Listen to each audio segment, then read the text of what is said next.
Bem-vindo aqui para seguirmos com os nossos vídeos sobre análise de papéis, já praticamente pegando o rescaldo da apresentação dos resultados para o segundo trimestre de 2022 pelas companhias listadas na B3, em particular hoje para IRB Brasil Resseguros, uma vez que no dia de hoje, na apresentação dos seus resultados, 16 de agosto de 2022, a companhia reportou em sua apresentação um prejuízo de 373 milhões.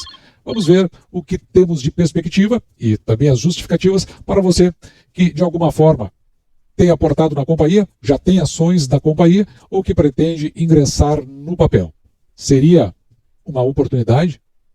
Para esse nosso vídeo, vamos nos utilizar, em particular, das demonstrações financeiras intermediárias, aqui as informações trimestrais relativo ao segundo trimestre de 2022, que é aquela informação que nós mais gostamos de analisar.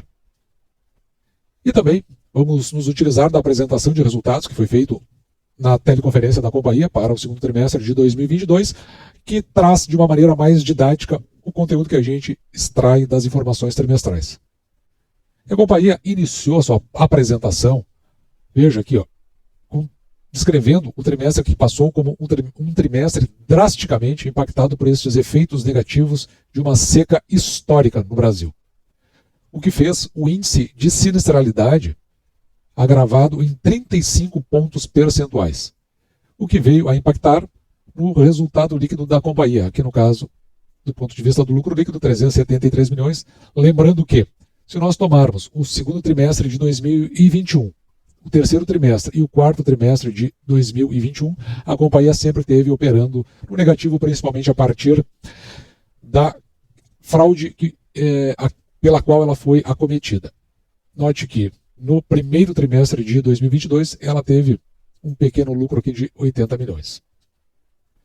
Com relação à sinistralidade, importante é você que de alguma forma pretende investir ou já está de olho na companhia ou que já investiu na companhia, dê uma olhada aqui. Onde está esse pontinho amarelo é o índice de sinistralidade. E esta linha que eu marquei em vermelho é onde a companhia entende que deve estar esse índice conforme a intenção da própria companhia. Mas note que, por 3 trimestres consecutivos, no ano de 2021, esteve acima. E agora retornou a esse patamar acima, de forma considerável, da linha vermelha que eu marquei. Portanto, realmente, é uma situação muito complicada para a IRB, considerando que a quantidade de sinistros extrapolou aquele que ela considera um patamar normalizado. Note que para o primeiro semestre de 2021, como você pode ver aqui embaixo, então esse patamar ela estaria um pouquinho acima aqui, 85%. Já para o segundo semestre de 2022, você pode olhar aqui embaixo, observe que a companhia se retirasse, ou seja, se fosse normalizado, por isso que tem este asterisco aqui embaixo, estaria aqui em 78, então sob controle, não fosse esses eventos atípicos que a companhia citou aqui lá no começo dessa apresentação. Entretanto, esse C que nós colocamos, essa condição condicional, ela inexiste. Nós temos que trabalhar com os números que realmente estão disponíveis. E aqui eu chamo a atenção para você, porque nesta parte aqui da apresentação é a dinâmica do seguro rural do IRB. E se você quiser aprofundar, passa aqui de 2021 para 2022, justamente porque você pode ver que existe um retardo aqui entre os eventos. Então, por exemplo, o resultado de inverno, né, ele tem repercussão logo no início do ano e assim sucessivamente. Mas o que importa aqui, que eu acho que é significativo, é que a sinistralidade do rural doméstico de 259%, extremamente. Se fosse normalizado, iria para 89%, porém não foi.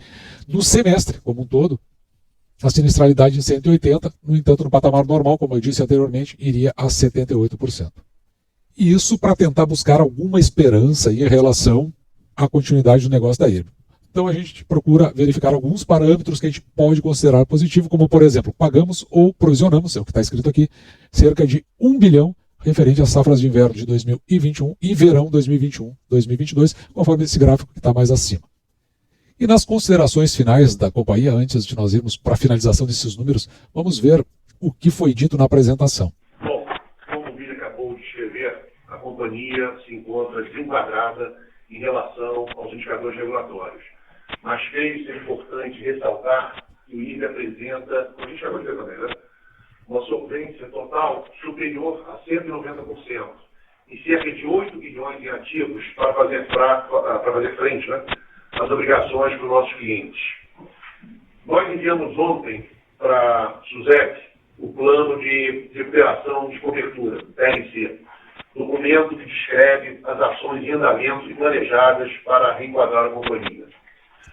Isso porque a companhia está desenquadrada perante a SUSEP. Então ela vai ter que fazer todo esse movimento, ela está apresentando um plano e agora vem o desdobramento desse plano logo em seguida, que é para você entender o que vai acontecer para você, principalmente qual é o reflexo que isso tem para você, acionista. Sobre as iniciativas de andamento, vale destacar que, conforme antes divulgado ontem de manhã, fato relevante, a administração constantemente avalia diversas alternativas para o reforço de sua condição financeira.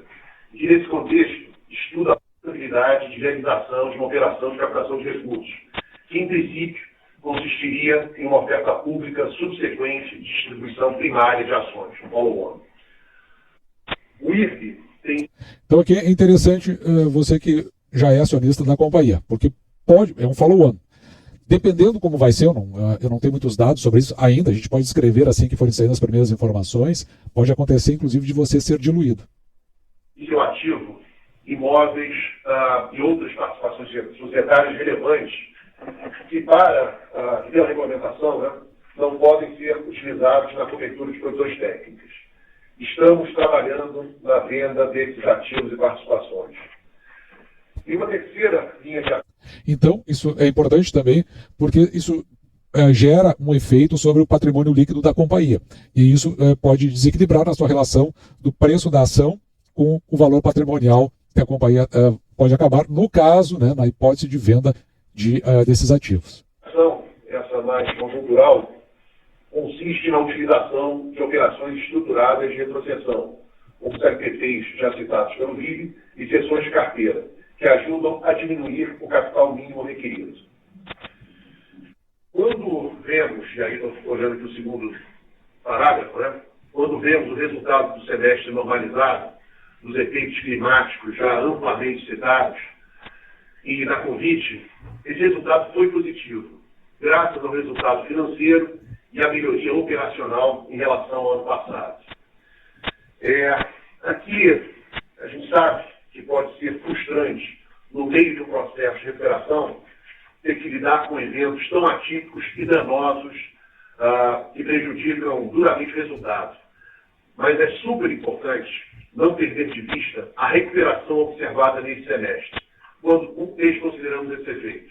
A gente estaria falando de um semestre com lucro, como foi citado pelo Tonino.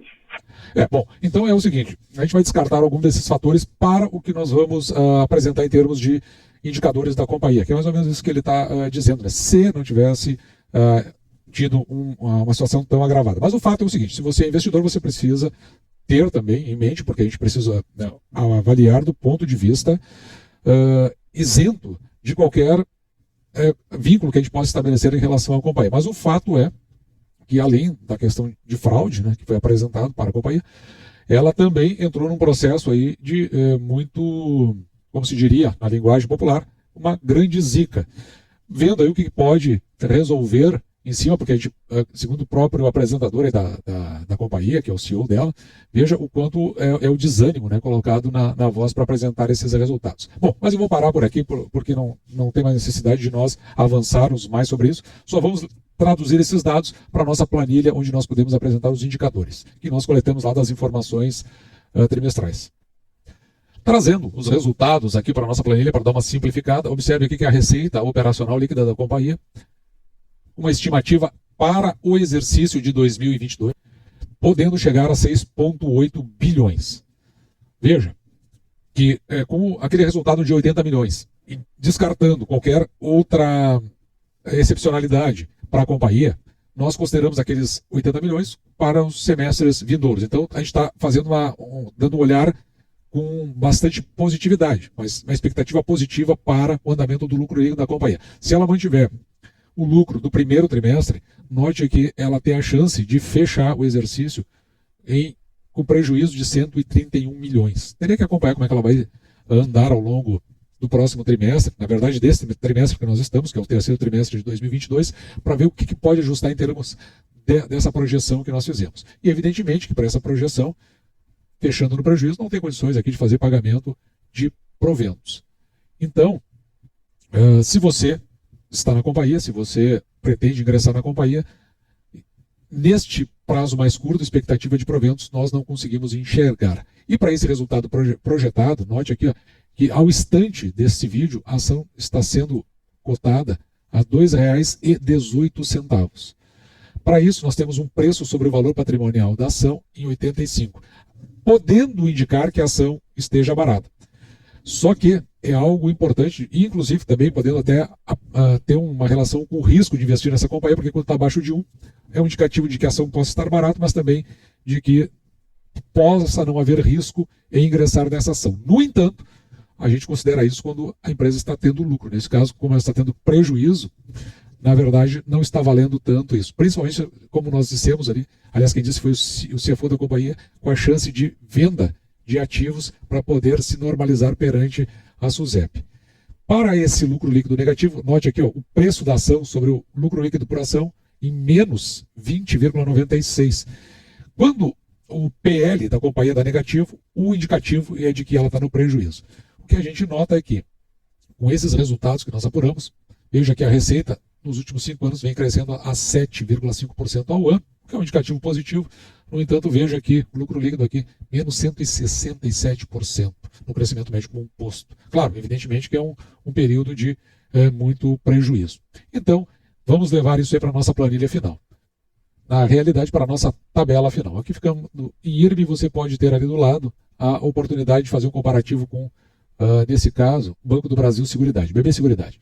Então, o PL, como nós dissemos, está negativo aqui, que é um forte indicativo do prejuízo, e o prejuízo nós já demonstramos. O preço sobre valor patrimonial por ação, neste caso aqui, como está abaixo de 1, não dá para considerar que a ação possa estar barata, muito menos de que não tem risco ao ingressar nesse negócio, justamente porque o lucro, aliás, desculpa, a companhia veio fechando no prejuízo. Ela tem um payout aqui médio de 39% em relação ao lucro líquido, portanto, pagaria nesse patamar, aí a gente poderia esperar se a companhia tivesse um lucro, mas como fechou no prejuízo, não tem perspectiva nenhuma. Crescimento médio composto lucro, como nós vimos, menos 167%, e o crescimento médio da receita em 7,56%, o que até traz um alento aqui para os próximos trimestres, uma vez que, pelo menos, a receita está crescendo, e não fosse essa questão, né, que foi levantada, essa alta sinistralidade, e principalmente um setor muito sensível, como é o do agro, que é o rural, talvez ela estivesse num outro patamar aí distinto. Então, o lucro líquido que nós estamos projetando da companhia, menos 31